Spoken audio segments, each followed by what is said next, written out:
ಚೆನ್ನಾಗಿ ಗೀತೆ ಹೇಳ್ಕೊಟ್ಟಿದ್ದ. ಎಲ್ಲೂ ನೌಕರಿಗೆ ಹೋಗಿಲ್ಲ, ಉದ್ಯೋಗಕ್ಕೆ ಹೋಗಿಲ್ಲ, ಯಾರ ಹತ್ರವೂ ಬೇಡಲಿಲ್ಲ. ಆದ್ರೂ ಗುರುಕುಲ ನಡೀತಾ ಇತ್ತು. ಯಾರೋ ಪ್ರೇರಿತರಾಗಿ ತಂದು ಕೊಡ್ತಾ ಇದ್ರು ದವಸ ಧಾನ್ಯಗಳನ್ನ, ಅಕ್ಕಿ ಬೇಳೆ ಎಲ್ಲ ಕೊಡೋರು ನಡೀತಿದ್ರು. ಒಂದು ದಿವಸ ಮನೆಯಲ್ಲಿ ಎಲ್ಲ ಆಗಿ ಹೋಗಿದೆ, ಅಕ್ಕಿ ಇಲ್ಲ, ಬೇಳೆ ಇಲ್ಲ, ಬೆಲ್ಲ ಇಲ್ಲ, ಯಾರೂ ತಂದು ಕೊಡ್ಲಿಲ್ಲ. ದೇವ್ರ ಮೇಲೆ ನಂಬಿಕೆ ಇಟ್ಟಿದ್ದ, ಹೇಗಾದ್ರೂ ಕಾಪಾಡ್ತಾನೆ ಅಂತ. ಅವತ್ತಿನ ದಿವಸ ಮನೆಯಲ್ಲಿ ಏನೂ ಬರಲಿಲ್ಲ ದವಸ ಧಾನ್ಯ. ಹೆಂಡತಿ ಬಂದು ಕೇಳಿದ್ದು, ಏನ್ರಿ ಇವತ್ತು ಯಾರೂ ತಂದು ಕೊಟ್ಟಿಲ್ಲ, ಸ್ವಯಂ ಪಾಕ ಅಂತ ಕೊಡ್ತಾ ಇರ್ತಾರೆ, ಯಾರೂ ಕೊಟ್ಟಿಲ್ಲ, ಇಷ್ಟು ಜನ ಇದ್ದಾರೆ, ಇವರಿಗೆ ಹೇಗೆ ನಾವು ಊಟ ಹಾಕಬೇಕು?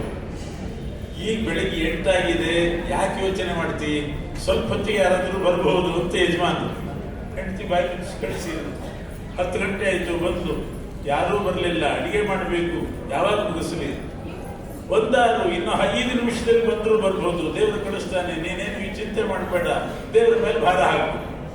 11 ಆಯಿತು, 12 ಆಯಿತು, ಬಂದು ಹೆಂಡತಿ 12 ಗಂಟೆ ಆಯಿತು, ಊಟದ ಸಮಯ, ಇನ್ನೂ ಒಲೆ ಹೊತ್ತಿಸಿಲ್ಲ, ಅಕ್ಕಿ ಇಲ್ಲ, ಬೇಳೆ ಇಲ್ಲ, ಬೆಲ್ಲ ಇಲ್ಲ, ಏನ್ ಮಾಡ್ಲಿ? ಕೊನೆಗೆ ಹೇಳಿದ್ರು, ಇನ್ನೂ 1 ಗಂಟೆ ಕಾಯಿ, ದಿನ 12ಕ್ಕೆ ಊಟ ಆಗ್ಬೇಕು ಅಂತೇನಿಲ್ಲ, 1 ಗಂಟೆಗೂ 2 ಗಂಟೆಗೂ ಮಾಡಬಹುದು. ಆಯ್ತು, 1-2 ಗಂಟೆನೂ ಕಾದಾಯ್ತು, ಯಾರು ಬರಲಿಲ್ಲ. ಬ್ರಾಹ್ಮಣನಿಗೆ ಸ್ವಲ್ಪ ನಂಬಿಕೆ ಶಿಥಿಲಾಯಿತು. ಯೋಗಕ್ಷೇಮಂ ವಹಾಮ್ಯಹಂ ಅಂತ ಗೀತೆಯಲ್ಲಿ ಹೇಳಿದ್ದಾನೆ. ಏನ್ ನೋಡ್ಕೊಂಡೆ ನಾನು ಯೋಗಕ್ಷೇಮ? ಇವತ್ತು ಕೈ ಕೊಟ್ಟುಬಿಟ್ಟ ದೇವರು. ಮಧ್ಯಾಹ್ನ 2 ಗಂಟೆ ಆದರೂ ಒಬ್ಬರೂ ಬಂದು ಸ್ವಯಂ ಪಾಕ ಕೊಡ್ಲಿಲ್ಲ, ಅಕ್ಕಿ ಬೇಳೆ ಕೊಡ್ಲಿಲ್ಲ. ಇಷ್ಟು ಜನರಿಗೆ ಊಟ ಹೇಗೆ ಹಾಕಬೇಕು? ಹುಡುಗರಿದ್ದಾರೆ, ತಮ್ಮ ಹುಡುಗರು, ಬೇರೆ ಹುಡುಗರು, ಗೀತಾ ಅಧ್ಯಯನ ಮಾಡಲಿಕ್ಕೆ ಗುರುಕುಲ ನಡೆಸ್ತಾ ಇದ್ದಾನೆ. ಬಹಳ ಬೇಜಾರಾಯಿತು. ಆ ಗೀತೆ ಮೇಲೆ ವೈರಾಗ್ಯ ಬಂದ್ಬಿಟ್ಟು, ದೇವರು ಯೋಗಕ್ಷೇಮಂ ವಹಾಮ್ಯಹಂ ಅಂತ ಹೇಳಿದ್ದಾನಲ್ಲ 702 ಶ್ಲೋಕದಲ್ಲಿ, ಇದು ಒಂದು ಶ್ಲೋಕ ತಪ್ಪು. ಯಾಕೆ? ಅವನೇನು ಮಾಡಿಲ್ಲ, ನನ್ನ ಯೋಗಕ್ಷೇಮ ನೋಡ್ಕೊಳ್ಳಿಲ್ಲ. ಆದ್ರಿಂದ ಈ ಶ್ಲೋಕ ತಪ್ಪು, ಮುಂದಿನ ಪ್ರಿಂಟಲ್ಲಿ ಇದನ್ನು ತೆಗೆದುಬಿಡೋಣ ಅಂತ ಮಸೀನ್ ತಗೊಂಡು ಆ 2 ಸಾಲಿಗೆ ಗೀಟ್ ಹಾಕಿಬಿಟ್ಲಂತೆ. ಅನನ್ಯಾಶ್ಚಿಂತಯಂತೋ ಮಾಂ ಯೇ ಜನಾ ಪರ್ಯುಪಾಸತೆ ತೇಷಾಂ ನಿತ್ಯಾಭಿಯುಕ್ತಾನಾಂ ಯೋಗಕ್ಷೇಮಂ ವಹಾಮ್ಯಹಂ.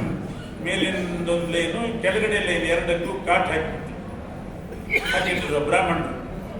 ಸರಿ, ಇನ್ನು ನನ್ನ ನಂಬಿಕೆ ಶಿಥಿಲಾಯಿತು, ಏನು ಮಾಡ್ಲಿಕ್ಕೆ ಆಗೋದಿಲ್ಲ, ಭಿಕ್ಷೆ ಬೇಡೋಣ ಅಂತ ಹೊರಟಂತ. ಅಲ್ಲಿವರೆಗೆ ಭಿಕ್ಷೆ ಬೇಡಿದವರೆಲ್ಲ ತಾವಾಗೇ ಯಾರಾದರೂ ತಂದು ಕೊಡ್ತಾ ಇದ್ರು, ದೇವರಷ್ಟು ಕಾಪಾಡಿದ.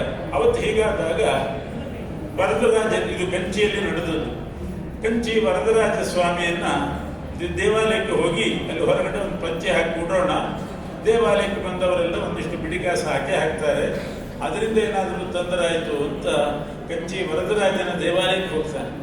ಹೋಗುವಾಗ ಅಲ್ಲಿ ಸಾಲಿಗೆ ಭಿಕ್ಷುಕರು ಕೂತಿದ್ರು, ತಾನೂ ಕೂಡಬೇಕು ಅಂತ ಯೋಚನೆ ಮಾಡಿದ. ಒಂದ್ಸಲ ದೇವರನ್ನ ಕಂಡು ದರ್ಶನ ಮಾಡಿ ಬಂದು ಕೂಡೋಣ ಅಂತ ಹೇಳಿ ಒಳಗಡೆ ಹೋಗ್ತಾನೆ. ವರದರಾಜ ಸ್ವಾಮಿಯನ್ನು ನೋಡಿದರೆ ಅವನ ಹಣೆಯಲ್ಲಿ ಅಡ್ಡ 2 ಗೀಟು ಬಿದ್ದಿತ್ತಂತೆ. ಅಡ್ಡ 2 ಗೀಟು, ಅದು ಕರಿ ಮಸಿಯಿಂದ ಅಡ್ಡ ಗೀಟು. 3 ಅಡ್ಡ ಹಾಕುವವ್ರನ್ನ ನೋಡಿದ್ದೀವಿ, 3 ಉದ್ದ ಹಾಕುವವ್ರನ್ನ ನೋಡಿದ್ದೀವಿ, 1 ಹಾಕುವವ್ರನ್ನ ನೋಡಿದ್ದೀವಿ, 2 ಗೀಟು ಅಡ್ಡ ಹಾಕಿದ್ದ ಆ ಹಣೆಯಲ್ಲಿ. ಇದು ಆಶ್ಚರ್ಯ ಆಯ್ತು, ಇದೇನಿದು? ಕೂಡಲೇ ಫ್ಲಾಶ್ ಆಯ್ತು. ನಾನು ನನ್ನ ಮನೆಯಲ್ಲಿ ಗೀತೆ 2 ಸಾಲಿಗೆ ಮಸಿಯಿಂದ ಗೀಟ್ ಹಾಕಿದ್ದೀನಿ, ಗಾಟ್ ಹಾಕಿದ್ದೀನಿ, ಅದು ದೇವರ ಹಣೆಗೆ ಬಿದ್ದಿದ್ದು, ದೇವರ ಹಣೆಯಲ್ಲಿ ಬಿದ್ದಿದ್ದು. ಯಾಕೆ? ಗೀತಾಮೇ ಪರಮಂ ರೂಪಂ, ಭಗವದ್ಗೀತೆ ನನ್ನ ಇನ್ನೊಂದು ರೂಪ ಅಂತ ಹೇಳಿದ್ದಾನೆ ಸ್ವಾಮಿ. ನಾನು ಅಪನಂಬಿಕೆ ಮಾಡಿಬಿಟ್ಟೆ, ಇನ್ನೊಂದು 5 ನಿಮಿಷ ಕಾಯ್ಬಹುದಾಗಿತ್ತು ಅಂತ ಯೋಚನೆ ಮಾಡಿ ಮೊದಲು ಆ ಕಾಟ್ ಹಾಕಿದ್ದು ಅಳಿಸೋಣ ಅಂತ ಮನೆಗೆ ಬಂದಾಗ ಒಬ್ಬ ಆಡು ಬಾಯಿಯಲ್ಲಿಂದ ರಕ್ತ ಸುರಿಸ್ತಾ ಒಂದು ದೊಡ್ಡ ಮೂಟೆ ಇಳಿಸಿದಂತೆ ಬಂದು. ಯಾರಪ್ಪ ನೀನು ಅಂತ ಕೇಳಿದ್ರೆ, ವರದರಾಜ ಸ್ವಾಮಿ ದೇವಾಲಯದಿಂದ ನನ್ನನ್ನು ಕಳಿಸಿದ್ರು, ಇದರಲ್ಲಿ ಅಕ್ಕಿ, ಬೇಳೆ, ಬೆಲ್ಲ, ಊಟದ ಸಾಮಾನು ಎಲ್ಲ ಇದೆ, ತಗೊಳ್ಳಿ. ಸ್ವಲ್ಪ ತಡ ಆಯಿತು, ತಡ ಆದದಕ್ಕೆ ಯಾರೋ ನನ್ನ ನಾಲಿಗೆ ಸೀಳ್ಬಿಟ್ರು, ಅದಕ್ಕೆ ರಕ್ತ ಬರ್ತಾ ಇದೆ ಬಾಯಿಯಲ್ಲಿ ಅಂತ ಹೇಳಿ ಇಟ್ಟು ಹೋದ್ನಂತೆ. ಆವಾಗ ಗೊತ್ತಾಯ್ತು ಅವರಿಗೆ, ನಾನಿಲ್ಲಿ ಕಾಟ್ ಹಾಕಿದ್ರೆ ಅವ್ರು ನಾಲಿಗೆ ಸೀಳಿದ ಹಾಗೆ ಆಯ್ತು, ದೇವರ ನಾಲಿಗೆ ಸೀಳಿದ ಹಾಗೆ ಆಯ್ತು. ಇನ್ನೊಂದು ಸ್ವಲ್ಪ ಹೊತ್ತು ಕಾದಿದ್ರೆ ಪ್ರತ್ಯಕ್ಷವಾಗಿ ದೇವರು ಬಂದು ಯಾವುದೋ ರೂಪದಿಂದ ಬಂದು ಕೊಟ್ಟಿದ್ದಾನೆ. ಈ ರೀತಿ ಪುರಂದರದಾಸರು ಅಂಥ ರತ್ನ ವ್ಯಾಪಾರವನ್ನು ಬಿಟ್ಟು ಮುತ್ತುಕೊಳ್ಳಿರೋ ಒಂದು ಸಕ್ಕರೆ ಮಾಡ್ತಾ ಇದ್ರು, ಅದೆಲ್ಲ ಬಿಟ್ಬಿಟ್ರು. ರಾಮನಾಮ ಪಾಯಸಕ್ಕೆ, ಕೃಷ್ಣನಾಮ ಸಕ್ಕರೆ, ಇದೇ ನಮ್ಮ ಪಕ್ಷ ಅಂತ ಭಾವಿಸಿ ಕೊನೆಗೆ ಅವ್ರು ಹೇಳಿದ ಮಾತು, ಹೆಂಡತಿ ಸಂತತಿ ಸಾವಿರವಾಗಲಿ. ನಮ್ಮ ಹೆಂಡತಿಯಿಂದ ಇಷ್ಟು ಬದಲಾವಣೆ ಆಯಿತು ಅಂತಾರೆ. ಅವರಿಂದ ಬದಲಾವಣೆ ಆದವರು ಎಷ್ಟು ಜನ ಇದ್ದಾರೆ. ಇವತ್ತು ಮಾದನೂರು ವಿಷ್ಣು ತೀರ್ಥರು ಅಂತ ಭಾಗವತ ಸಾರೋದ್ಧಾರಕಾರರು ಒಳ್ಳೆ ವೈಭವದಿಂದ ಮಂಚದ ಮೇಲೆ ಮಲಗಿದ್ದರಂತೆ. ಎದುರುಗಡೆ ಕನ್ನಡಿ, ತಮ್ಮ ಕನ್ನಡಿಯಲ್ಲಿ ತಮ್ಮ ರೂಪವನ್ನು ನೋಡಿಕೊಂಡು ವೈಭವದಿಂದ ಮಲಗಿದ್ದಾರೆ. ಹೊರಗಡೆಯಿಂದ ಯಾರೋ ಒಬ್ಬರು ದಾಸರು ಹಾಡ್ಕೊಂಡು ಹೋಗ್ತಾ ಇದ್ರಂತೆ, ಮಂಚ ಬಾರದು, ಮಡದಿ ಬಾರದು, ಕೆಂಚು ಕನ್ನಡಿ ಬಾರದು ಅಂತ ಕಿವಿ ಕಿತ್ತು ಫ್ಲಾಶ್ ಆಯಿತು. ಇದು ಶಾಶ್ವತವಲ್ಲ, ನಾನು ಹೋಗುವಾಗ ಮಂಚೆ ಬರೋದಿಲ್ಲ, ನನ್ನ ಮಾತ್ರ ಕರ್ಕೊಂಡು ಹೋಗ್ತಾರೆ, ಮಂಚೆ ಹೊತ್ಕೊಂಡು ಬರೋದಿಲ್ಲ ಯಾರು ಸ್ಮಶಾನಕ್ಕೆ.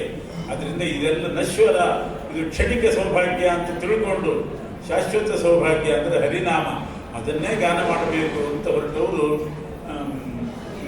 ಸಾರೋದ್ಧಾರಕಾರರು ವಿಷ್ಣು ತೀರ್ಥರು. ಮೊನ್ನೆ ಅವರ ಆರಾಧನೆ ಶಿವರಾತ್ರಿ ದಿವಸ. ಇಂಥ ವಿಷ್ಣು ತೀರ್ಥರು ಬದಲಾವಣೆಗೊಂಡದ್ದು ಪುರಂದರದಾಸರ ಹಾಡಿನಿಂದ.